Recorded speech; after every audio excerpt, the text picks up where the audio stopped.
आप बनाइए the Kerala story को प्रमोट करिए, लेकिन द हरियाणा स्टोरी भी तो बनाइए जरा, द ब्रजभूषण स्टोरी भी तो बनाइए जरा, द गोंडा स्टोरी भी तो बनाइए जरा, द गुजरात स्टोरी भी तो बनाइए। 40,000 महिलाएं कैसे गायब हुई, थोड़ा द मध्य प्रदेश स्टोरी भी तो बनाइए। एक बाबा के आश्रम में 40 महिलाएं गायब हो जाती है और आपको एक्शन नहीं लेते क्योंकि तुम्हारे टूल किट की तरह एजेंडे में काम कर रहा है वो।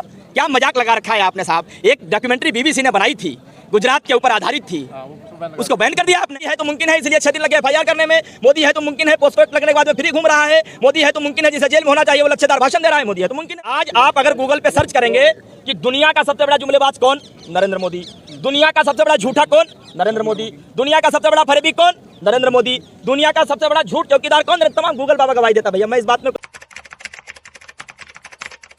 लगता है कि यहाँ बैठने से बेहतर रहता है स्मृति ईरानी के घर का घेराव होता या फिर ब्रिजभूषण का जो 50 कदम दूरी पे घर है उसका घेराव होता। देखिए ये जगह आम जगह नहीं है।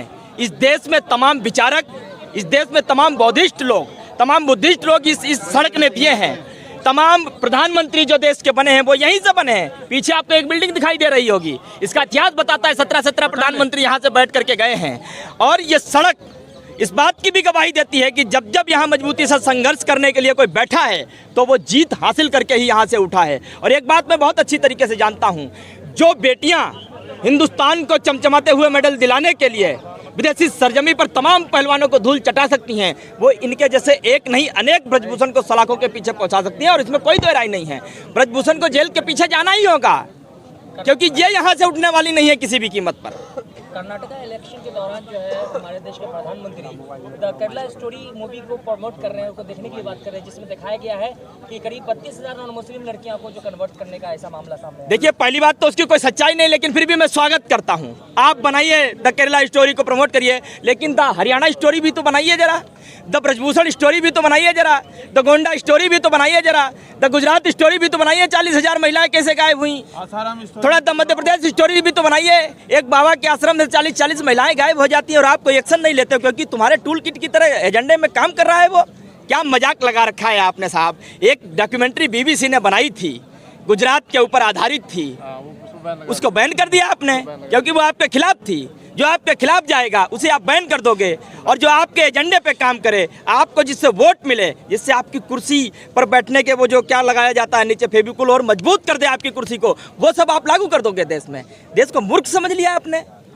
आशा नाम पे जिस तरह के आरोप लगे तो वही आरोप जो है श्री भूषण जी पे लगा है, ब्रिजभूषण जी पे भी लगा है। देखिए क्या फर्क लग रहा है दोनों? देखिए एक भूषण को बचाने के लिए इस देश के लिए तमाम आभूषण लाने वाली बेटियों को सड़कों पर 19-19 दिन बैठना पड़ रहा है। ये देश के लिए शर्म की बात है। पहली बात, हमारी बेटियों ने एलिगेशन तो आज लगाए, उस व्यक्ति का आपराधिक रिकॉर्ड तो 2000 पहले से लिस्ट में दिखता है। 85 से ज्यादा एफआईआर जिस पे हो और 30 से ज्यादा संगीन धाराओं पे मुकदमे जिस पे दर्ज हो, 302 की गवाही खुद जो टीवी पर लल्लन टाप के शो पे बैठ के देता हो, जिस पे गुंडा एक्ट लगी हो, गैंगस्टर एक्ट लगी हो, टाडा एक्ट लगा हो, टेररिस्ट एक्टिविटी के मामले में जो तिहाड़ जेल में रह करके आया हो, वो समाज सेवी तो नहीं हो सकता। वो तो पुलिस डरती है क्या? 100% डरती है। पुलिस डरती है? नहीं डरती होती तो अब तक गिरेबान में हाथ उठा करके उसको जेल में डाल देती। प्रधानमंत्री डरते हैं? बिल्कुल डरते हैं। मैं तो खुलेआम कहता हूं डरते हैं। नहीं डरते होते तो अभी तक बोल देते। और इसलिए ये कह रहा हूं क्योंकि जो बेटियां सड़कों पर बैठी हैं ये आम बेटियां नहीं हैं। और मैं इनका समर्थन इसलिए नहीं कर रहा हूं कि साक्षी मलिक विनीत फोगाट, मैं इनका समर्थन इसलिए कर रहा हूं क्योंकि यदि आज इनको न्याय मिला, कल को हमारी बहन के साथ भी इसी तरीके से कोई ब्रजभूषण शोषण करेगा, उसे भी न्याय नहीं मिलेगा। फोगाट की बहन बबीता फोगाट क्यों नहीं आ रही इनके समर्थन? देखिए भारतीय जनता पार्टी में जो भी शामिल होता है, कल को आप भी शामिल हो जाओ तो आप भी अपने अनुशासन, अपना चरित्र, अपने संस्कार गेट के पीछे कहीं छोड़ करके आते हो। और आपके मुंह में जवान जो है भारतीय जनता पार्टी को होती है, वो जो चाहते हैं वही बुलवाते हैं। इतना बड़ा संगठन है, आप क्या कहना चाह रहे हो? मतलब ठीक नहीं है वो? हिंदुस्तान से बड़ा कोई संगठन नहीं होता। और एक बात और बता दूं, मैं 3 दिन से एक चर्चा सुन रहा हूं, तमाम सेना, तमाम दल जंतर मंतर को घेरने की बात कर रहे हैं। अरे भाई साहब, उस आरोपी के पक्ष में कोई एक छोटी मोटी सेना होगी, कोई छोटा मोटा दल होगा। इन बेटियों के पक्ष में पूरा हिंदुस्तान है और हिंदुस्तान से बड़ा कोई दल और संगठन नहीं होता। सरकार भी हिंदुस्तान से बड़ी नहीं होती है। 2 गुना ट्रैक्टर है, पैसा बहुत है, वो तो हमने दिखाया। आपने हमारी फसल पर अटैक किया था, 5 लाख ट्रैक्टर हमने इसी सड़कों पर घुमाए थे, दिल्ली की सड़कों पर। और आज आप हमारी नस्ल पर अटैक कर रहे हो। ये गलतफहमी है आपकी, ये गलतफहमी आपकी। तब आप किसानों से टकराए थे, आज आप हमारे देश की अस्मिता से टकराने का प्रयास कर रहे हो, उसके साथ खिलवाड़ करने का प्रयास कर रहे हो। भूल जाइए आप कि हम यहाँ से ऐसे ही उठ करके चले जाएंगे। बार हरियाणा और जाटों को क्यों घेरा जा रहा है? मैं ये सवाल प्रधानमंत्री से पूछ चुका हूँ। प्रधानमंत्री वर्तमान हिंदुस्तान के जो प्रधानमंत्री हैं, वर्तमान हिंदुस्तान के जो गृह मंत्री हैं, वो गुजरात से आते हैं, पर्टिकुलर किसी जाति से भी हैं।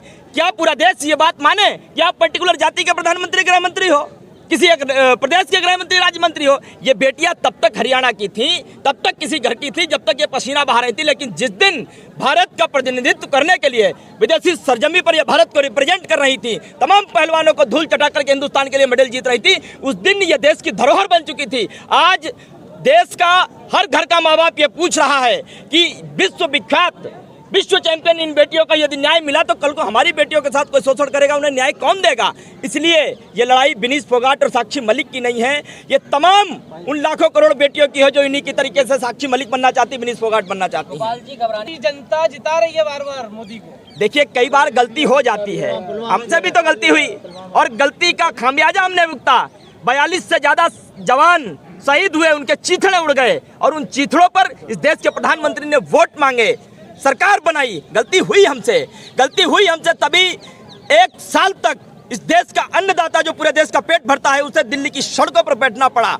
750 से ज्यादा लोग उनकी आंखों के सामने शहीद होते रहे, लेकिन इस हिंदुस्तान को बचाने के लिए, लोकतंत्र को बचाने के लिए वो लड़ाई लड़ते रहे। गलती हुई हमसे, गलती हुई कि हमारी इन बेटियों को हमने इस देश का प्रतिनिधित्व करने के लिए विदेशी सरजमी पर भेजा, हिंदुस्तान के लिए मेडल लेकर के आई। आज उन्हें 19 दिन सड़कों पर बैठना पड़ रहा है। गलती हुई हमसे, एक्सेप्ट कर रहा हूँ, लेकिन अब नहीं होगी गलती।